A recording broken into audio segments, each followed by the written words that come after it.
YouTube, how's it going? I'm back with some more prospect rankings. This one's for the receivers of the 2018 NFL Draft. Interesting group here.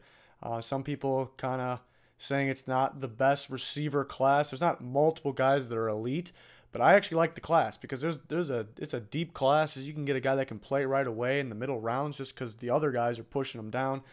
So there's plenty of guys. I've been doing this for a long time. I don't think there's ever been a position group that's been so hard to rank than this receiver group. There's so many guys that are so close in grade. I do have a clear number one and a clear number two at this point, but the one is all by himself. Also, check out our Twitter, frogs_angels, tweeting all kinds of stuff for the draft, and our Instagram, FA_NFL mock drafts. Links are always in the description, so go click on those. Getting those going. Got plenty of stuff. You may see a big board leak on one of those before the video actually comes out. The video will go in depth and detail though, so it'll be better. And again, this next week, maybe a little less. We won't have the daily uploads like we always do and will after this week, so I apologize for that. But we'll have plenty of uploads still, so stay tuned for all those. But yeah, maybe a little slow this next week, but back to normal and even more once we get past this week. So. I'll get more of that into that at the end of the video, what's going to be pretty much our upload schedule for this next week. But finally, let's get on to number one, receiver. It's Courtland Sutton. If you watch my mock drafts, so you probably know that he's my number one wide receiver. I mention it all the time. It's clear to me. I've liked this guy for a long time. It's just not something I want to switch, not something that I haven't even thought of switching. Big body receiver, can really just take over a game, can single-handedly win you a game. All you got to do is throw him the ball up. I know he's playing against a little weaker competition, but he's just so dominant. The weaknesses for him were I should say, his speed concerns and maybe route tree. Now, the speed concerns, he ran in the 4.5s, low 4.5s. That's a win for him. People forget that 4.5s are fast, especially for that size, is ridiculous. People comparing him to maybe Treadwell. He hasn't worked out. I still think Treadwell can play. I like Courtland Sutton much better as a prospect, but Treadwell was much slower, and he didn't have a lot of yard production. He was mainly a red zone, a lot of touchdown production guy. And the Vikings really don't use him that way, so that's why I think Treadwell still could be good if used right. But Courtland Sutton's just dangerous all over the field. He can dominate if somebody tries to press him.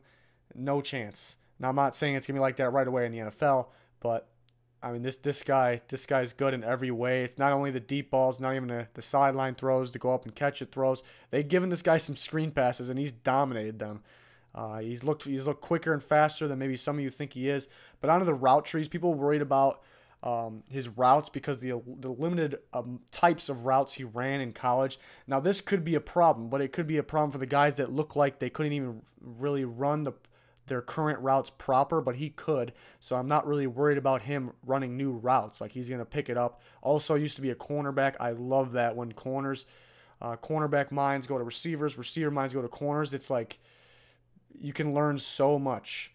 You can learn so much about the other position, who you're going against. I played corner myself, so I really like seeing that.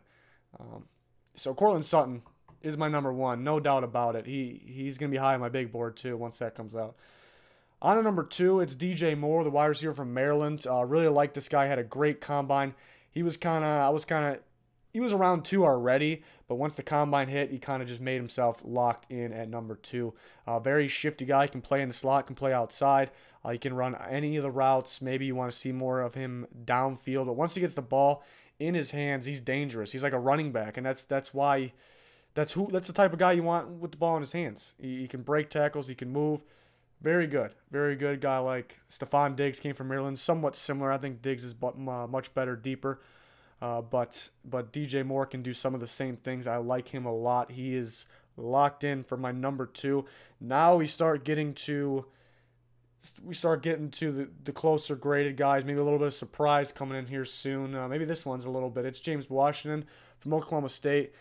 Maybe one of the more risky prospects, but I'm willing to take this risk. This guy dominated his whole career at Oklahoma State. I mean, him and Mason Rudolph were just a ridiculous duo. Now, people not liking Rudolph, some people not liking Washington. Well, I mean, one of them's got to be good at the next level. The way who made who look better is what I'm trying to say. But I think they were both good. But James Washington, the reason he isn't talked about enough, or maybe even isn't higher on this list, is because his route tree, he really only ran posts. I mean, he dominated. People have to watch film on him, and they know he's probably going to go deep. It's a go or a post, and they still can't stop him. I hate the negative that he's built like a running back. How is that a negative? If he plays like a running back and doesn't play well at the position, then there's your problem, but there's no problem there. So I hate when I see that or hear that. The guy goes up, catches the ball, maybe the best hands in the draft. I think he can be used in more ways. It's just that Oklahoma State offense, you never can tell. Limited route trees, so it's risky. But in the Senior Bowl, he showed on one-on-ones that he can move, he can run different routes. So I think he's very good. I don't think he goes first round. I think he goes in the second. But I think he goes to a deep ball team, a team that wants to throw it deep. I like to fit on the Raiders. I like to fit on the Chiefs. Some teams like that, there's more than just those. But I like James Washington a lot. I think it's risky. I understand the risk, but I'm taking the risk with him. I like him. Number 4, a little bit of a shocker here. Recently moved this guy up. He's on the rise for me, a guy that I just got a feeling about. Maybe one of my guys in the draft. It's Deshaun Hamilton from Penn State. Now, I've talked about this before.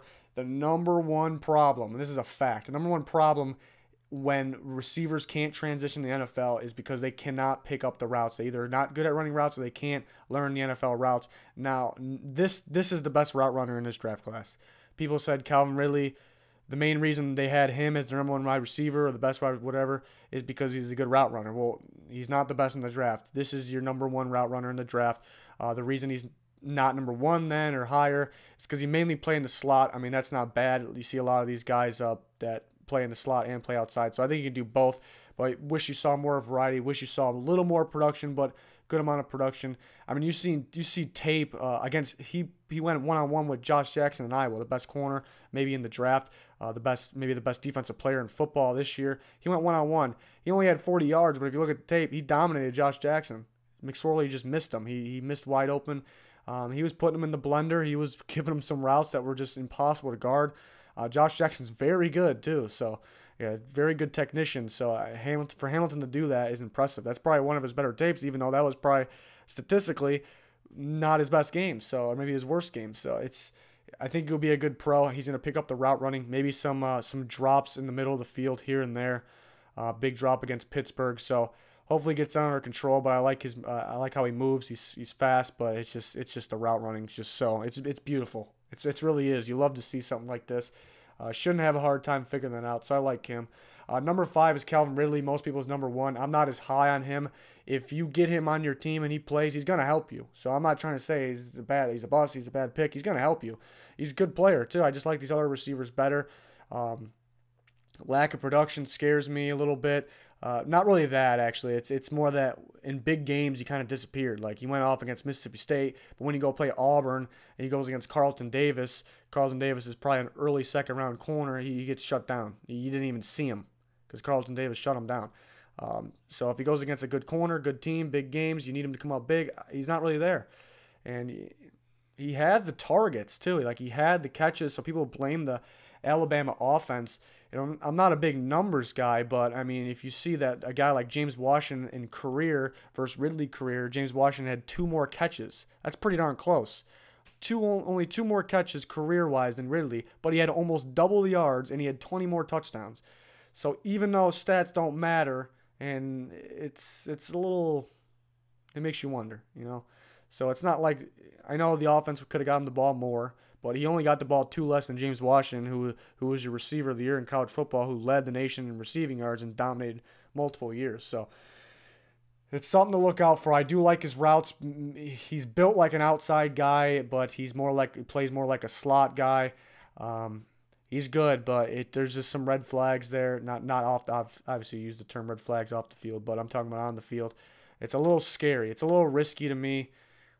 He's one of the more riskier guys. Like I said, great route runner, but people put him at number 1 wide receiver because of his route running. But you have for sure one guy in Deshaun Hamilton, maybe a second in another guy we're going to talk about here that are better in route running. That's a better route runner. So I got him at 5. He very well could be the first receiver off the board, and I won't really complain about it too much.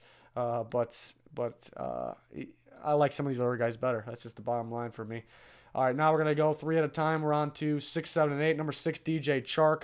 I almost want to put him at 5. He's right there with Calvin Ridley, the speed. He can get open too. He's a vertical threat, a little bit like Will Fuller, but taller. And I really like Will Fuller.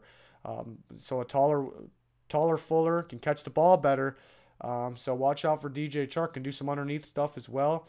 I've seen him catch some good inside slant routes that were very hard to catch. Not the best quarterback, but yeah, again, production is a little scary because you never know. It's like this guy didn't have a good quarterback, didn't have good production, so there's your reasons because he didn't have a good quarterback. So it doesn't always match up like that. It may look like that, but I do like DJ Chark. He very well can go in the first round. Number 7 is Deon Cain, who fell down my list here. He was much higher for me. He fell down because it's pro day. He kept just dropping the ball in the pro day. It should be pretty simple. I know it's different than live football. But, yeah, some drops even during the season against Alabama. I had a bad drop. But, yeah, dropping the ball is going to scare some teams. But what I can't get over, what I love so much about this guy is he's, like, built like a jump ball guy, like a big body guy that you throw in the red zone. We've seen him catch deep balls over 2 guys.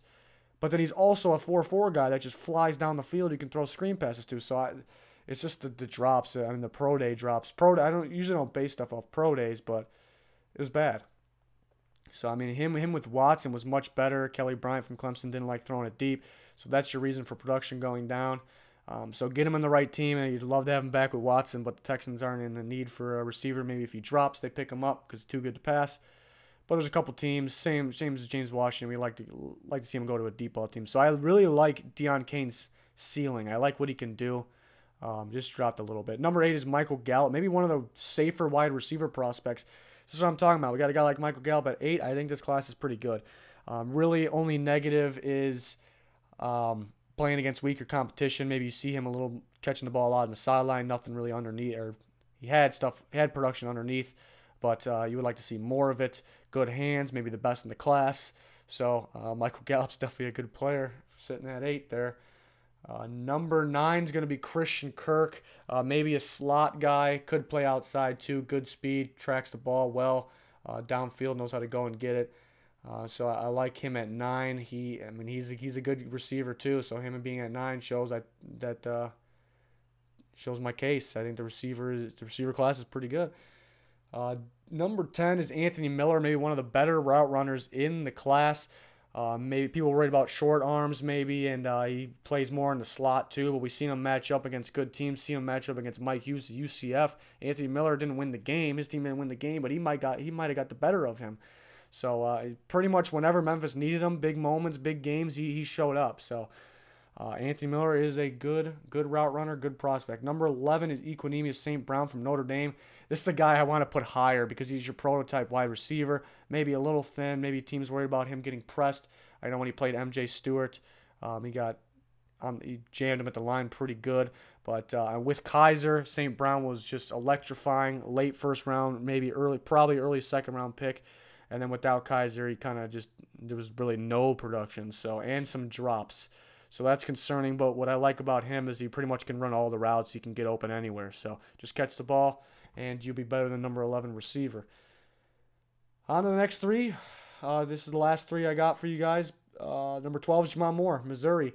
A lot of upside for this guy. Freak athlete, really just asked to do a comeback or a go for Missouri. So not a lot of routes asked to be ran from him. So high ceiling though, freak guy, catches the ball good. We see him dominate Georgia. We seen him run away from guys. He timed something. It wasn't that good, the combine. Besides the 40, the rest of the combine was really good for him. But that 40 does not match his game speed. I promise you that. I think it was in the 4.6s. He looks 4.4s, easy 4.4s. In the game, he burned past Georgia guys. Very impressive high ceiling for him. Number 13 is Dante Pettis. I like Pettis. Very good route runner. Good at the comeback route. Likes that one a lot. Good at deep balls down the sideline as well. Maybe not the best red zone guy.